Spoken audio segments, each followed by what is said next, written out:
Magandang araw! Alam niyo na, lagi tayong mas maganda sa araw! Woo! Nagmaganda na naman sa filter itong babaeng ito, Nyosme.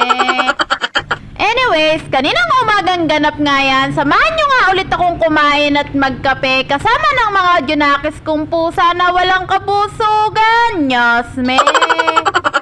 Pinakain ko na nga ng maaga itong mga junakis kong pusa dahil muntik na ngang makain yung pambaon na ulam ng panganay ko, kaya bumangon na nga rin ako at pinakain ko na nga rin sila para naman kako tumaytahimik na. Kaso nga kapag kakain nga rin ako, nandyan din sila lahat sa tabi ko, parang mga hindi pa pinakain, Nyosme.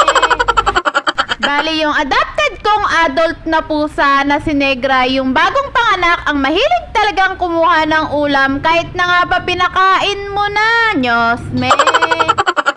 Kaya mahirap talaga mag-adapt kapag adult na pusa ang ia-adapt mo. Mas maigi talaga kapag baby pa lang na kinuha mo na para matutunan nila yung mga ganitong asal na hindi basta-basta kumukuha ng pagkain. Dahil nga napakabait naman ito si Negra at ayaw na nga rin umalis sa amin, kaya ayun, inampun ko na nga lang din. Pangarap ko rin talaga dito sa mga junakis kong pusa na may pakapon ko nga sila lahat at mapabaksina ng anti-rabies at ma-deworm ko nga sila lahat para naman mas healthy nga sila at para hindi na nga rin sila dumami. At wala rin kasi akong place na mapapaglagyan sa kanila dahil maliit ka lang din ang bahay namin. Pero syempre, kasama na nga rin yung mga pusa ng biyanan ko na gusto ko nga rin ipakapon lahat at mapasaksakan ng anti-rabies at ma-deworm nga sila lahat para naman mas malusog sila at hindi na nga rin sila pagala-gala. Pero sa ngayon, hanggang pangarap ko na nga lang muna yon dahil wala pa nga akong budget, Nyosme.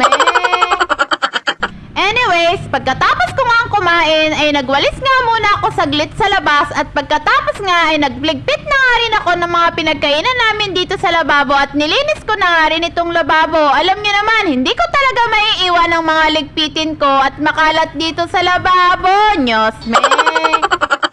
Maliban na nga lang kung walang pasok ang mga bagets ko at nandito nga sila sa bahay, pinapaubaya ko nga muna sa kanila ang mga gawaing bahay. Anyways, habang nagwawalis nga ako dito sa sala ay umuwi nga yung mister ko at ang tricycle nga niya ay nakapila na nga doon sa plaza ng Batas, kaya umuwi nga muna siya para makakain at makapag-agahan. Habang nagwawalis nga ako ay nilinis ko na nga rin yung hinihigaan ng bagong panganak namin pusa na batya at pinagpag ko na nga rin sa labas at meron nga yung basahan sa ilalim para naman hindi masaktan yung mga kuting at malambot nga yung hinihigaan nila. Pagkatapos nga ay diretso nagwalis na nga rin ako dahil ano oras na nga ng mga time na yan. Natutuwa nga ako dito sa pusa kong si Negra. Minsan nilalaro ko nga ito at niloloko ko na kukunin ko nga yung mga baby niya. Tumatakbo talaga siya sa mga baby niya at talagang tinatago niya sa katawan niya. Kahit nga mga hayop sila ay makikita mo talaga ang pagmamahal ng isang nanay sa kanyang mga anak na katulad rin kasi natin na nanay nga rin sila. Nakakahawa nga lang talaga yung mga hayop dahil hindi sila nakakapagsalita, hindi sila nakakapaghanap buhay, hindi sila nakakapagreklamo, kaya kapag wala talaga magmamahal sa kanila at mag-aaruga, talagang nakakahawa nga sila. Kaya kung sakali man na makakita tayo ng mga hayop na humihingi ng pagkain sa atin ay bigyan din natin sila kahit kaunti dahil nakakahawa talaga yung mga hayop na hindi inaaruga at walang nagpapakain. Anyways, tapos na kumain yung mister ko at sabi ko nga ligpitan na nga rin yung pinagkainan at nakapaglinis na nga ako ng lababo at yun lang, salamat!